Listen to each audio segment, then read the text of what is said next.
Hey man, welcome back to another video. It's your boy Boss Enos. Make sure you like, comment, subscribe, share, and hit the notification bell for more videos down below because we'll be dropping all the time, bro.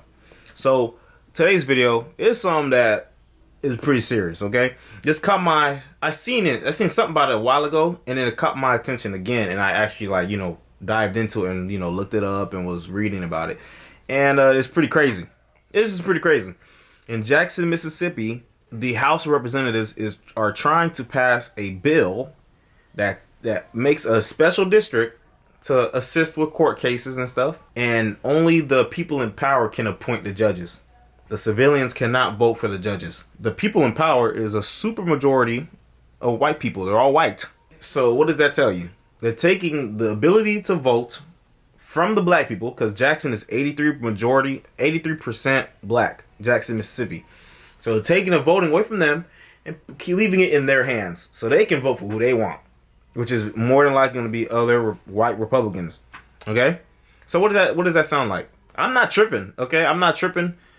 Sometimes when we talk about race, when we talk about racism, sometimes people exaggerate or whatever. Sometimes people make something seem like what it's not. This is exactly what it is. When I seen them calling it like a Jim Crow 2.0, I don't blame them for calling it that because, again, look what you're doing. But hey, we're going to dive into it. We're going to read some articles. We're going to watch some videos. And we're going to let them talk about it for themselves. Another telltale sign that shit is fucked up, what they're doing, is when you don't see no conservative outlets talking about it. There's no articles on Fox News talking about this shit. There's no nothing. It's only, the ones that aren't left, the ones that are more left-leaning that are talking about this shit. So that's how you know. They can't spin it no type of way. Cause I was trying to find different arguments against it, if there's any arguments for it, so we could, dive in for all of us to see. Ain't no arguments for it. The only thing these people are saying is that, right here, supporters of the bill claim it would help reduce crime in the state capital, but it would threaten the principle of one person, one vote. Here in Florida, we vote for the judges. We appoint these people in power because the people in power are supposed to represent who? Represent us. Represent the taxpayers, okay? We're not in this ain't no matriarchy, okay? This ain't no royal family. They don't vote for who. They don't pick who comes next. They don't pick who takes their place when they leave, when they retire or die. No, the people vote. Is what it is. The Mississippi House of Representatives recently passed a bill that would create a separate court system and expanded police force for the city of Jackson. Representative Trey Lamar says the bill would address high crime rates and the backlog of court cases. Okay, this bill is designed to make our capital city of Mississippi a safer city. It feels like the kind of reactionary, prejudice, provincial, anti-democratic reaction that takes Mississippi back 60 years. Bro, all of them are white. That's crazy. All of the state's current elected officials are white. That's crazy. Like, bro, no black people was able to get through, bro. But I guess Mississippi, there's probably there's a majority of white people in Mississippi, probably. Mississippi has not elected an African-American to statewide office since Reconstruction, despite the fact that the population is nearly 40% black. Dang, I do hear stories that Mississippi is very racist, bro. The proposed district would put governmental decision-making on issues involving the majority white neighborhoods into the hands of white officials. So is that what it is? Has crime been reaching the white people that live in Jackson or something? Or the white people scared now? Is that what it is? Because Jackson, Mississippi is like, I think, the second most dangerous city in the world. I mean, in the world. In America. It's pretty bad. I've seen videos. I've never been there. I know some people that's from there. But like it's one of those inner city type shits that you hear about. Like it's a lot of poverty, it's a lot of economic inequality, there's a lot of bullshit that go down over there. So it's not easy. That's not an easy life to live, and that problem is not an easy solution. There's no easy solution to that problem, right? Because it comes down to education, it comes down to jobs, it comes down to economics, it comes down to the living situation. If you already live in a place that look like shit, 9 times out of 10, your attitude and the outcome is gonna be shit. You don't have a lot of good examples of how life should be. You know what I mean?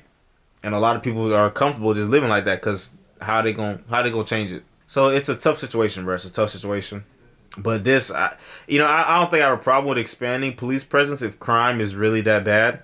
But at the same time, police do fuck shit too. Police discriminate too. Especially if they're in a place where majority of people is black, right? They're already gonna get biases because everybody has bias. Everybody has bias. Everybody has prejudice. So they're gonna get a little bit biased if they see, we see police brutality all the time. So that's already gonna be an aspect in and of itself. So it's like, what do you do? What do you do, bro? Let's keep reading though. The proposal district would put governmental decision-making on issues involving its majority white neighborhoods into the hands of white officials. Jackson's non-white individuals arrested there would also more than likely have white judges preside over their fate. Bill 1020 would give the state's chief justice the power to appoint judges for the special district and the attorney general the power to appoint its prosecutors. No, that's supposed to be for the people to vote, bro. That is for the people. I get why they say something like Jim Crow, because Jim Crow, who was voting for them? Who was appointing them niggas, bro? Black people was not getting no say in none of that. I think what it does come down to is that there's a lot of racist people that's still in Mississippi and they want to stay the majority power. You dig what I'm saying? That's what I think it comes down to. They don't want to see these blacks or these Latinos or whoever. They don't want to see them come in and fill up roles that it was mostly only white people in. They don't want to see that. They don't want to see that shit. This stuff is real. There's plenty instances of racism, but there's plenty instances of real racism too. We're in America, bro. Don't be surprised. Mississippi had a black majority from the time of the Civil War through the Great Migration of the 1930s. Even as the black population statewide shrank, many cities and counties remained majority black. White residents committed to white supremacy have historically used the law and violence to maintain power in spite of their numbers. Yeah, violence is what they always use. You know what I'm saying? When it comes down to it, violence fell out of favor, however, after the Civil Rights Movement. Yep. Manipulation of law became more important. Yep. Because I always talk about this, bro. After, when racism was okay, where you could just beat on a black person or whoever in public and nothing would happen to you. You can say they did this to you, nothing happened. You can walk in the black person's crib, eat their food out their fridge, and they can't do nothing. And they can walk right out. That's real.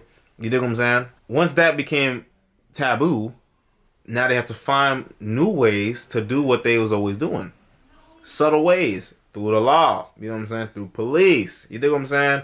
This ain't nothing new. This ain't nothing new. This is MSNBC. So we are in the middle of Black History Month, and starting tonight and going forward on this show, we want to introduce you to some of the states of our disunion. States where Americans are struggling to exercise their right to vote, to make their way out of poverty, and to live free of government control of their wombs. We will cover the states facing the hardest struggles for democracy, the ones banning books and curtailing the right to choose and passing draconian...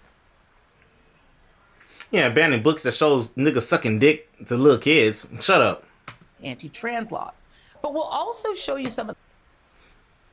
Draconian anti-trans laws. The laws that they don't want little kids taking those fucking drugs that fuck up their bodies if they're not, you know what I'm saying, and going through surgeries and changing their shit up, bro. No. That's draconian? Alright, whatever. ...of the states that are winning, where our democracy is working. But tonight we want to start with a state that unfortunately is still stuck in its white supremacist past, Mississippi, where a white supermajority in the heavily gerrymandered state house voted to create an entirely separate court system and expanded police force within the city of Jackson, the blackest city in America, that would be appointed completely by white state officials. That means that the voters of Jackson, which is 80% black, do not get to elect the judges or prosecutors in this separate district. That's crazy. Unlike what happens in every other part of the state. That's crazy. White officials currently hold all the statewide positions that would do the appointing, and no black official has ever held any of these positions. In fact, the last time a black Mississippian held statewide office was during Reconstruction. And the state, despite being 1/3 African American, is gerrymandered to have exactly one black congressman, Representative and January 6th Committee Chairman Benny Thompson. Meanwhile, the Republican who introduced this draconian bill says it's because of the high crime rates and backlog of court cases in the county that contains Jackson, which, did I mention, is the state capital. Jackson's mayor has called the plan colonialist and racist and said it reminds him of apartheid. And joining me now is the mayor of Jackson. Okay, the mayor. Antar Lumumba. I wonder where he's from. Lumumba. But yeah, this is the thing that, pissed me off like Republicans, bro. It's just like, whenever there's actually some fuck shit that's going on, when it comes to a situation like this, Republicans don't say nothing. They don't even speak on it. That's why if you saw, I looked up articles. I was trying to find shit. There was nothing. Silence. Only ABC News. Only MSNBC. Everybody else talking about, but no conservative pieces, because they know what this looks like. You can't defend it. You can't defend it. You know what I mean? That's why I don't fuck with none of these people, bro. You can't fuck with none of these people. You can only take what works, but keep your eye out because there's gonna be plenty of shit that don't work. And Mayor Lumumba, please explain how it can be possible that the capital of Mississippi, Jackson, Mississippi, is, I think, to your point, going to be governed under apartheid style. Well, I think that to speak to it honestly, I'm reflecting on the words of Coach Dennis Green, who once said that they are who we thought they were. As we've been calling out these clearly racist policies, that has been done much to the chagrin of state leadership, saying that we're giving Mississippi a black eye. And to be clear, it is not our words that give Mississippi a black eye. It is the actions that they're taking, actions that will not allow or disenfranchise voters in Jackson, Mississippi. This particular law is fraught with constitutional violations, equal protection. It is seeking to create a district which is the most densely white populated area in the city of Jackson, in addition to a police force or a militarized force that does not have direct accountability to the residents. Within the district that already exists, there have been numerous claims of issues of police misconduct that are not being challenged, that are not being followed up on. And so there's a multitude of concerns here. It sounds like 1980 era Pretoria. I mean, in 1890, Mississippi enacted a racist constitution that to strip African Americans of any rights and the right to vote because of the really, historic and heavy voting by former enslaved people to elect statewide officials and the lieutenant governor to really, make an incredible strides. Yeah, that's what it comes down to, bro. The people in power don't want to relinquish any little bit of power, right? So when we talk about white privilege, when we talk about white supremacy and systemic racism, this is an example of that, okay? We talk about this all the time. We talk about when people claim it and throw it around willy-nilly, but this is an example of that for real. You can't tell me this is not systemic, because them people have always been in the system, in the systems of power, and they won't let black people get through, okay? They only want their white influence over Mississippi. They don't want no blacks, no Negroes. They don't want none of that in there, okay? That's it's fucked up. There's no other words to describe it. And, okay, you want to make a special district because it's crime. Okay, why can people not vote for it? Who is in charge? Why can't the people vote for the judges? That's unconstitutional. And, I feel like, okay, the lawmakers approved the bill, so I feel like people can sue them. They can open a lawsuit. That's what they do whenever there's a bill that people don't like, they open a lawsuit. I don't know how that shit works all the way, but I'm pretty sure they did that with the with the student loan bill. They did that. The Republicans or whoever, they did a lawsuit, so that kind of like froze it. I think DeSantis's anti-woke bill or something, I think that got frozen because of the lawsuit. Not every white Republican is like a racist or whatever, but again, there are people that are racist and they try to hide it with laws or whatever to make it seem like it's not racist. Oh, we're just doing this because it's common sense. We have to stop the crime problem. We have to da-da-da-da. There's really no justification for the judges appointing judges. Like, bro, there's really no justification. I don't understand that at all. It don't make sense.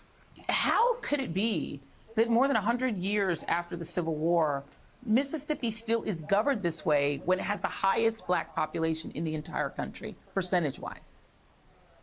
Well, I thank you for recounting that history, Joy, because along with that history was a narrative that said that it was in it was in black people's interest not to be burdened with that heavy weight of having to select electoral leadership. How is that a burden? Like, shut up.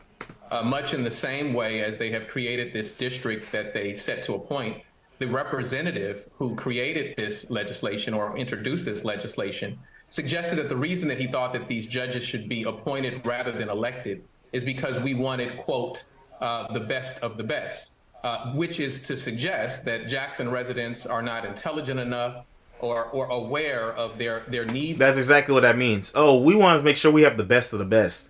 That means we want the people... That means they don't think the Jackson citizens are able to vote for people who can actually do the job, is what they're saying. enough in order to elect those individuals for themselves. And so this has been a battle that we've been in for some time. It is because they are allowed to bring Trojan horses such as the Capitol Complex district, which was initially introduced in 2017 as a suggested aid to infrastructure. At that time, myself, along with a coalition of people that called ourselves the Coalition of Economic Justice, opposed it because we saw what it was. But you did have some legislators that looked like us who were in support. But I do want to be clear that what they were presented with was not what we see today. They were presented with an opportunity to assist a community that is in much need of infrastructure support. And so we're forced to compete against our interests. There's still a water crisis in Jackson. Federal funds have been pledged. It appears now that the Mississippi white legislators are trying to take over those funds and take them out of your hands and other elected local Jackson officials' hands. This, as Brett Favre is threatening to sue the people who pointed out that he was in possession of funds to build his daughter a volleyball complex. So I heard about that, but I never really saw really in detail what that was about with this dude that stole the welfare money that belonged to the impoverished people. I just don't get, how did he even get that, bro? How did what, isn't he a football player or some shit? I don't know. How the fuck did this dude, who is this nigga? I don't know who the fuck this nigga is. How did he get his hands on the welfare money? A volleyball complex that belonged to the impoverished people in the state of Mississippi. He was essentially in a mode of taking from the poor, and now he's suing for his reputation back. It feels like everything is upside down in Jackson and in Mississippi. It feels that way because that's the truth. And at a time where the state is littered with questions of integrity. I wish there was a mainstream. I wish there was a mainstream media outlet who was unbiased. You know what I mean? MSNBC, CNN, wood. They're only gonna talk about stuff that the left deems is okay to talk about. And Fox News is like the only conservative mainstream platform. But Fox News is only going to talk about stuff that Republicans and the right is going to deem acceptable to talk about, right? They're only going to talk about the things that their political masters and their corporate puppet masters is going to deem them acceptable to talk about. I wish there was a mainstream one that talk about, that didn't have anyone pulling the strings. You know what I mean? Like, they'll talk about shit like this, but also call out bullshit. I wish there was one that would call out bullshit on the right and bullshit on the left. You know what I mean? It's unfortunate. What's going on in Jackson? Jackson obviously has a lot of problems, bro. It obviously got a lot of problems, bro. The way the people is living over there, not good. How the poor people is living, how the poor black people is living. Not every black person there is poor, duh. But I'm talking about niggas in the hood, niggas in the street for real. I wish there was something. What can we do? What can people do to change shit, bro, to make shit happen? And even in a lot of Democrat-led cities, I'm pretty sure Jackson is Democrat-led. You know what I mean? I think, Jackson, Mississippi is strongly liberal, and so it's a recurring theme where all these big cities are very liberal, but it's like, how come shit don't change? You know what I mean? Obviously, I don't know all the details. I don't know what they've been doing down there. I don't know any laws and stuff that they've passed. I don't know what their efforts have been to try to change, economic disparities and probably homeless issues and crime. I don't know because I don't live there. I don't see that shit. But it's a reoccurring theme. All these big cities are blue. What are they doing to solve the issues that black people are facing over there? Because of education and crime. What can you do? But, I think it just comes down to, what can anybody do? What can anybody do to solve these issues? It's hard. Because you got to change the culture. You got to change people's mindsets. You got to change everything. And it's easier to destroy a culture than it is to fix a culture. And now you got, of course, the white people trying to keep their power. But yeah, that's the video, man. Let me know what y'all think in the comments down below. I appreciate y'all, and I'll see y'all in the next video.